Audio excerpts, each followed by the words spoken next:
hers, every damn day. He kept that to himself. Theodore wouldn't want him upsetting Evangeline, nor did he want to. He gave her a curt nod as he moved across the floor, checking every table as he made his way to the restrooms. He scanned them quickly, around the legs, under the tabletops, to ensure no incendiary device or explosives had been placed there. "Timur?" Evangeline was being insistent. What was he going to say? Theodore had received more death threats? That was a common enough occurrence. However, this particular threat he was taking seriously, but his brother wasn't, as usual. Timur knew they'd taken too many chances, and sooner or later their luck was going to run out.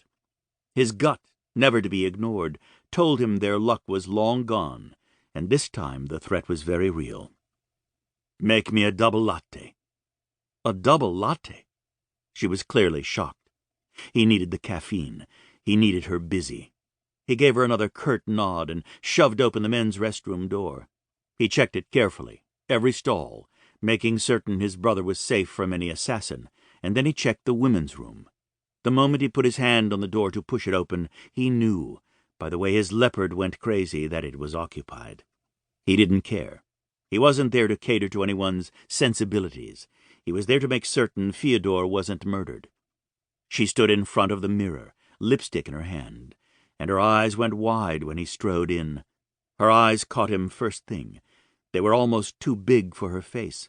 A very light brown amber, really, like a fine whiskey you sipped at night when you just wanted to lay it all down. The amber was ringed with very thick, dark lashes, making her eyes stand out.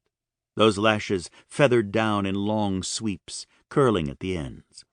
She turned toward him, lipstick held slightly in front of her, as if that could stop him if he came at her. He knew he was intimidating. He was tall, had wide shoulders and a thick chest. Ropes of muscle rippled along his arms, back and chest, and down his abdomen. His heart thudded unexpectedly, hard, an ache he'd never experienced. She was beautiful. He could see her front, those breasts pushing at her thin tank, the small, tucked-in waist that wasn't in the least hidden by her shirt. She had hips and a very nice ass, which he'd noticed the moment he walked in. She filled those soft blue jeans to perfection. He kept walking right past her and yanked open each of the stall doors. It wouldn't have mattered to him had they been locked. He still would have made the inspection. Fortunately, they were all empty. She was the only occupant in the room. When he stepped past her to get to the stalls, he'd inhaled instinctively. She smelled faintly of grapefruit and fresh-cut cypress. Who smelled like that? Evidently he liked it, or, more importantly, his leopard did.